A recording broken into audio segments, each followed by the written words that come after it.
Oh, heck yeah, Andy. What? All the time. I mean, sometimes I wonder what I'm gonna do, but there ain't no cure for the summertime blues. Oh, man. It is hot out. Oh, it's hot out, and it's 8 o'clock. Yeah, it's 8 o'clock. Well, it's a minute after 8 o'clock, and it's already, what, 70? Expect 100 degrees today, 102 on Tuesday, tomorrow, and 100, they're saying 103 to 105 on Wednesday. Holy shnikes. Good morning, everyone. It is Monday, July 22nd, and in case you haven't noticed, the heat is on. It's on and on. Yeah. Oh, man. If you notice it outside, Andy, during the sunrise or like the sunset, you know, I even noticed the last couple nights, even the moon at night, it's all like this angry red, you know, it's like, it's red, red, red. You know, red rum, red rum, red rum. Where's that smiling sunshine Teletubby thing that used to be? You know, the time, no, we've got a, you know, we've got a fire in the sky. I'm burning, I'm burning, I'm burning for you, yeah. And it's all, the smoke though, the reason, Andy, the reason that it's it's all hazy out is that we've got three large fires here in Montana. Fire, you know, and it's all because of there's 3 fires. They're active. They've spread over 50,000 acres across the Treasure State. The 3 fires that are just rolling across the state. Yeah, there's three major fires. The Dead Man Fire. Is that in the northwest part of the state? That's actually, is that where it's at, Andy? It's actually 4 different fires. It's in the same area. They got like boop, boop, boop, boop, boop, and it's just all, they're like coming towards each other and doing this and doing that, you know. Man. Of course, the Horse Gulch Fire and the Miller Peak Fire. So, as of our information this morning, we came on and looked it up at the local news outlets. 30%, less than 30% have been contained, and that's why we have red skies over the Montana. And with the temperatures in the hundreds across the state, it's not helpful. Not helpful at all for our firefighters, their fire efforts, or anything like that. They're just raging. It's hot out. It's been hot out. The air conditioning just runs almost 24/7.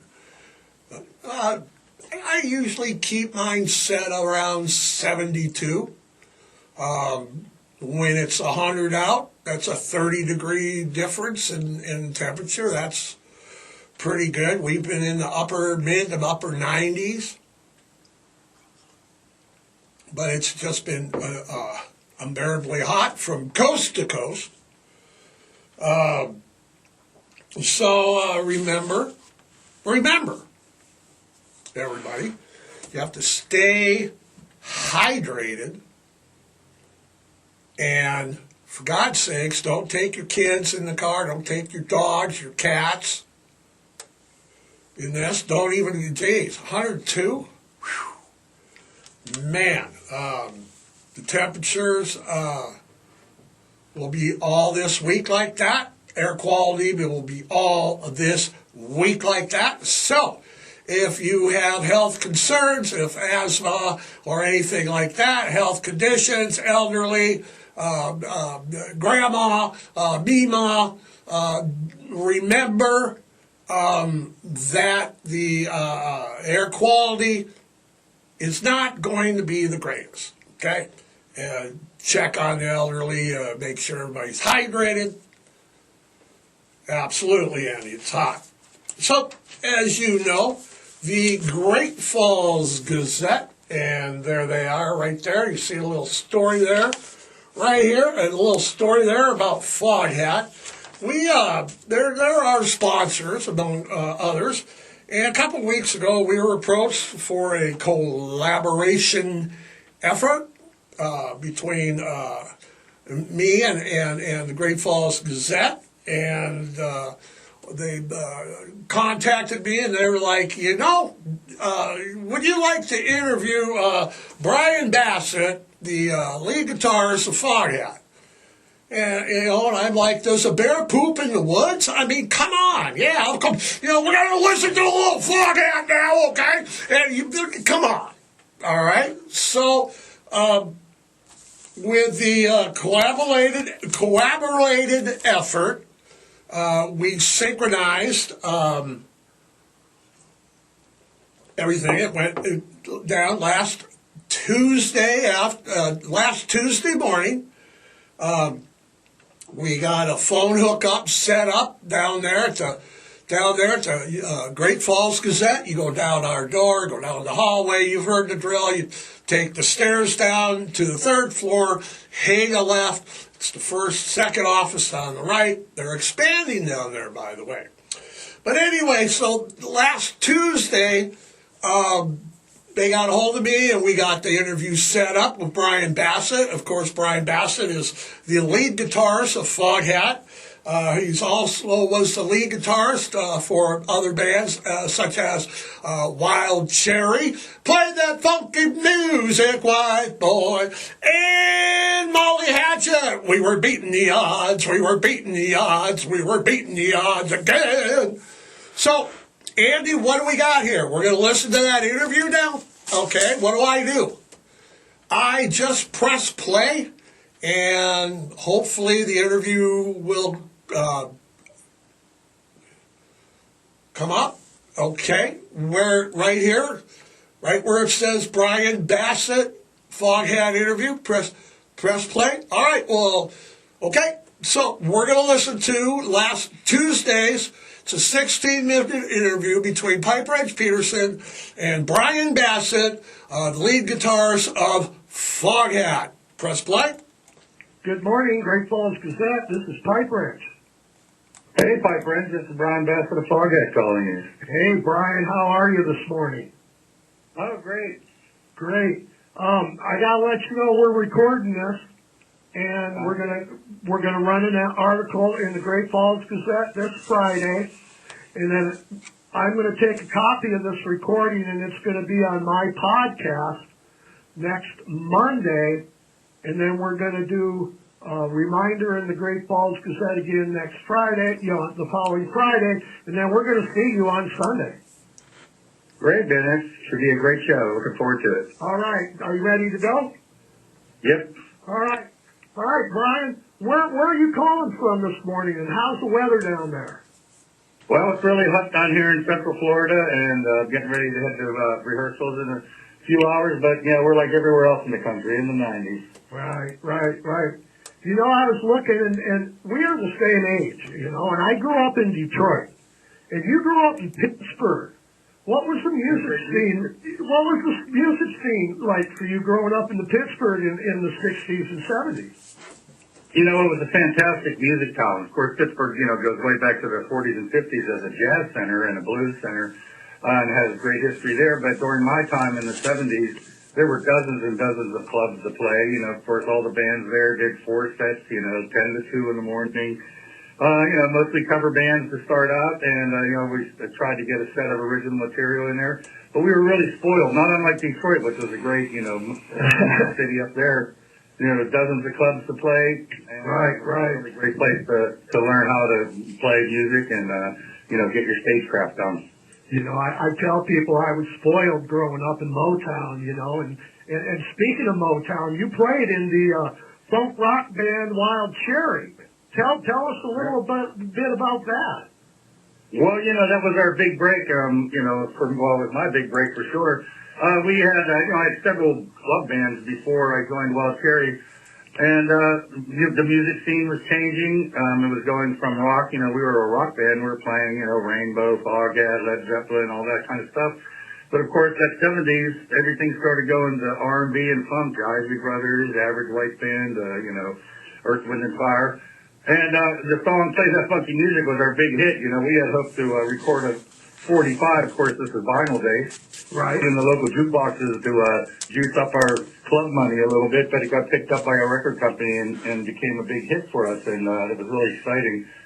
So we just changed our whole sound really into a funk rock band. The lyrics are very autobiographical. We were a rock band, and the music started changing, and we had to get up to speed with the current format, for our club set in particular, and we started writing songs.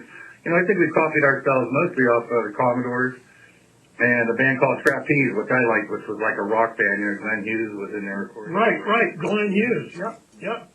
And to me, that was a really great cross. That band Trapeze was a great cross between rock and roll guitar sounds and funk dance beats. They were really where I was thinking we were going. And but we got to tour with so many great bands in that day, and everybody was so good. I mean, we played with just about everybody.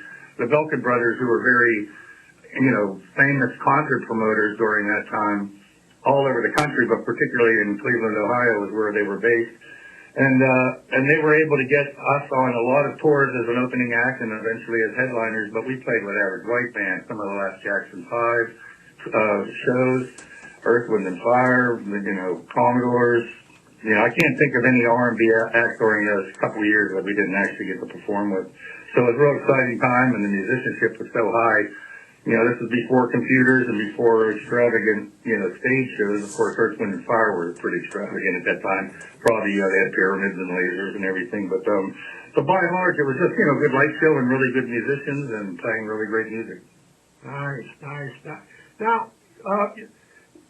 one of my favorite bands is Foghat, and of course, Lonesome Dave was in Savoy Brown, and that's how I followed Lonesome Dave when I was like in junior high. So how did you two meet? Well, it was some years after Wild Cherry. I had another band after Wild Cherry in the Pittsburgh area. I wanted to go back to a more rock sound. We had a band that had 3 guitar players, and we were sort of like a Night Ranger kind of a deal. We had 2 great singers. But we couldn't get a record deal, with that band, and we tried really hard. We had great management. The people that managed Styx were managing us at the time. But without a record contract, you couldn't get a record out. It was very expensive. You needed their promotion and distribution channels to get anything national going, get you on the radio. And so I decided at one point to move to Florida and check out the scene down here. And I was really actually disappointed because I had been spoiled so much with the Pittsburgh club scene.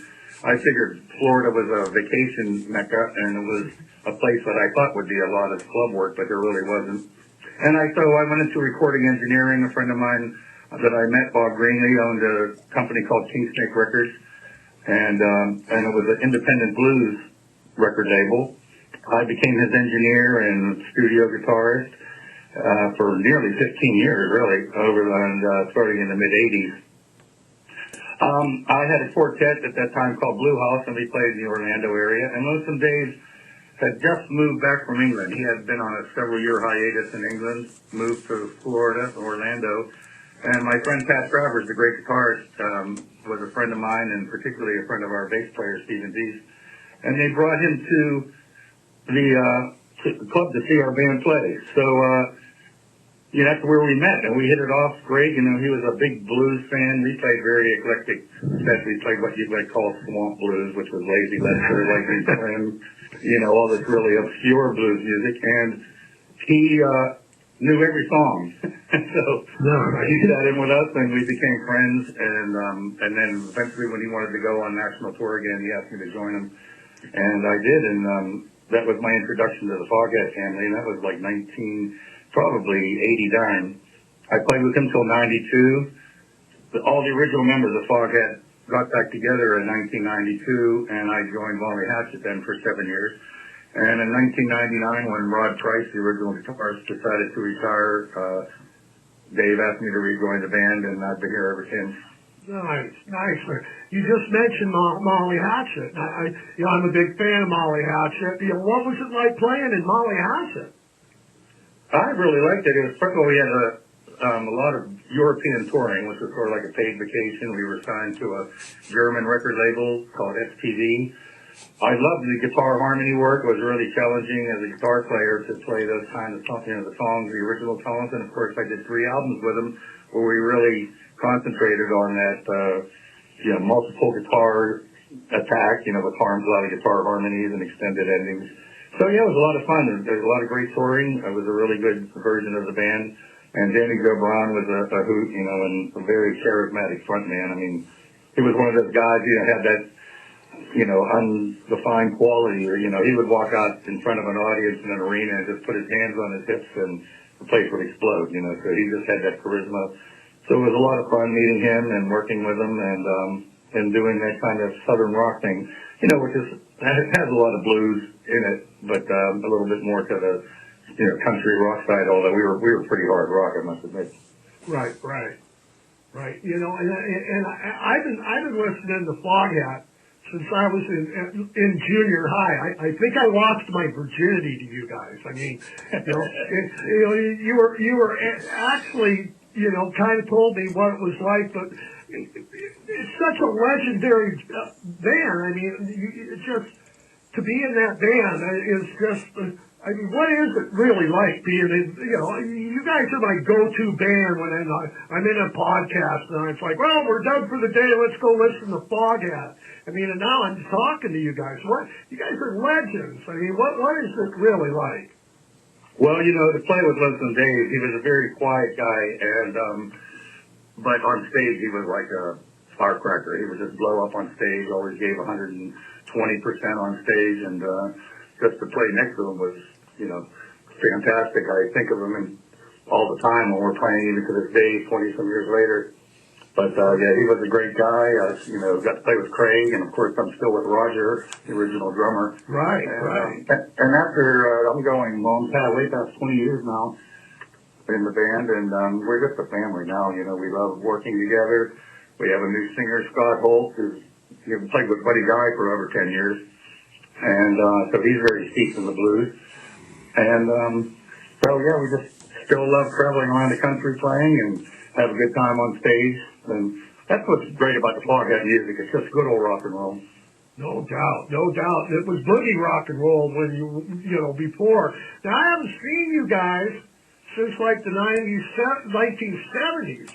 So is that your current lineup? What is your current lineup right now that we're going to see here in about 2 weeks? Well, Roger Earl, of course, is here, and he's been here since 1971, the inception of the band, and right. He's our band leader, of course, and my dear brother and friend. Scott Holt, as I said, is now our lead singer. We met as a songwriting partners for one of our last studio albums about 6 or 7 years ago, and when we played with Charlie Hume for almost 20 years as our singer, and he retired. Scott happened to be at our studio. We were working on songs for a new record, and we said, hey, man, and instead of writing a couple new songs, you want to learn like 30 Foghat songs? But we just had a natural chemistry, and so he's out front. And Rodney O'Quinn's our bass player. Of course, I played with Craig for many years, Craig McGregor, and he let go and passed away. But he sort of hand-selected Rodney, who was playing with Pat Travers at the time. We asked Pat, hey, can we have your bass player? And he graciously said yes. And so Rodney's been with us now close to 7 years now. And that's our current lineup. All right. Now I've been collecting the vinyl a long time. And you guys have just released your 17th studio album. how, it's awesome, by the way, but tell people how the band has progressed and how this 17th album is maybe different than maybe the Energized album or the Fool for the City album. You know, the sound of our band is really dictated by Roger. You know, the songs, styles of songs, and the beats that he wants to play. And, you know, coming from an engineering background, I always appreciated Roger's drumming because in my blues studio years, I had a separate Rolodex, you know, backbeat drummers, shuffle drummers. And having a good shuffle drummer is essential to be a good blues drummer. Roger does both very well, so it's a really unique sound that, you know, makes the basis of all Foghat records. So that's the beginning of it. And then we decided, I think this song has 6 originals and 6 covers. We always pick some old covers that we can do interesting arrangements on. I think we have a Willie Dixon song on there, you know, Buddy Guy song, who else? Chuck Berry, you know, Chuck Berry's song was on the first Foghat record, and we picked one of his songs for this record. And, you know, it's so cool to see vinyl come back. I mean, that's really interesting to see, this whole resurgence of the vinyl record. At least I can read the liner notes now. No doubt at our age, I have to buy vocals. I got 10 of your records on vinyl. So, you know, when you get here, maybe I'll bring one to the fair and get it signed. Yeah, bring them all. Bring them all, no doubt. Now, you know, this record was really interesting in that, you know, we released it in November and it hit #1 on the Billboard Blues charts, which we were very excited about. But even more so, you know, usually with pre-sales and everything, you might hit the charts for a week or two, but it was on the top 10 of Billboard Blues charts for 27 consecutive weeks. So that means people were listening to it, and really the most. And you were on the charts over in the UK too, weren't you? Right, it was doing really good on the UK charts. And so, yeah, we were just so excited about that whole thing. And what I liked about it, you know, I think it's an acceptance by our fans of the new lineup, and you know, and still has that Foghat sound with Roger, you know, behind the kit. Right. But it was just really nice to have our fans accept that record, and you know, we tried. In fact, we're getting ready to go in the studio again and start another one. So we'll probably put out a live. We seem to do a studio album, a live album, studio live. We do that. We've been doing that for years. And we'll probably do both by the end of this year, have, you know, both another live album and the beginnings of a studio album in the can. What's nice is we have a rehearsal studio down here, and me being an engineer, I do all the production and engineering. So it makes it for a very relaxed recording environment. You know, I have my studio set up at our rehearsal hall, and when we get a spark of an idea, it's pretty easy for me to lay it down and, you know, start a track. So that's how we work these days. In fact, that's what I'm going to do later. Actually, tomorrow morning I'll be heading over to the studio, and we're going to start working on some new material. Good to hear it. Excellent. Is this going to be your first time playing in Montana for Foghat, or you personally? No, I've been there dozens of times over the years. In fact, I remember some years ago, probably 10 years ago or more, I had a birthday up there. I think it's you know, one of the Three Forks Festival. I think Ted Nugent was there, and right. Steve, I think Steve Strick was there. But I've played there several times over the years. I love going to Montana. What a beautiful state. Well, we're looking forward. We're looking forward to seeing you. What can people expect when you play at the Montana State Fair on July 28th? Well, you know, it's funny. I always make a joke that it's sort of like the wedding list. You know, something old. You know, our old hits. We'll always play the songs that people want to hear. Right. Big hits. You know, was there something new, stuff from the new album, something borrowed, some couple cover songs, and some blues. Nice. Sounds great. Is there anything else you want to tell me?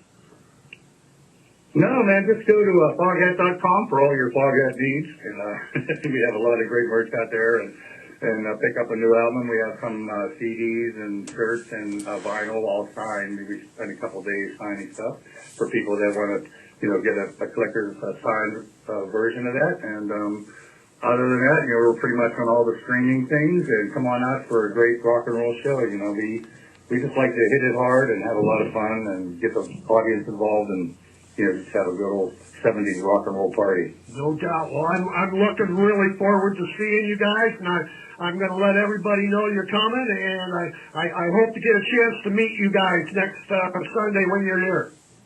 Yeah, please come back and introduce yourself. Grab one of our crew guys, and we'll bring him backstage so we can say hi and sign up your albums. I sure will. All right, Bryan, you have a good day, and we'll see you there on the 28th. All right, thanks, Pipewrench. Have a great one. Thank you. There you go. There you go, Bryan Bassett. You heard it. You heard it, everybody. Come on, bring your records down. Come on, bring them backstage. We'll sign them. So we've got permission to go backstage and meet the band, get some records signed. So whoever watches that, powers that be, we already got the invite. So that was a pretty good interview. What was it, Andy? Like 17-minute long. It was a phone interview last Tuesday. I wish the audio would have turned out a little better, but it is what it is. It's the interview.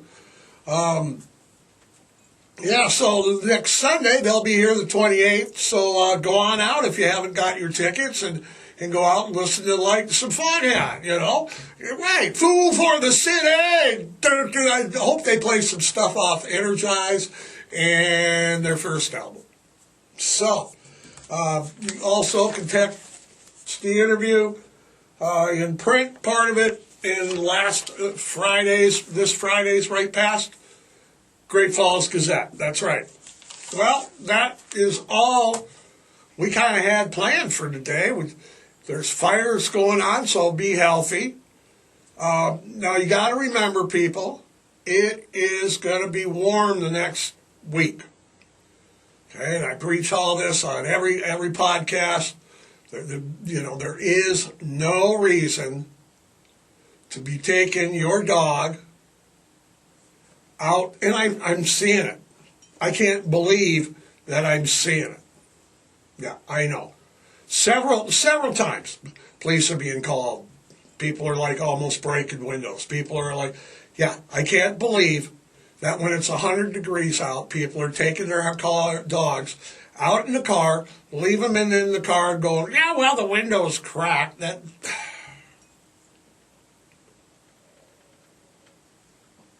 There's absolutely no reason to be taking your dogs, taking your cats, taking your kids, leaving them in the car.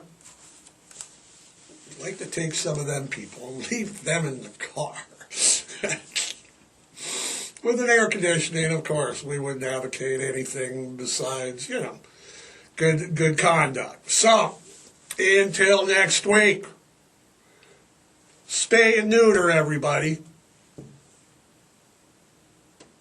Adopt, don't shop. Volunteer rescue. Chip in.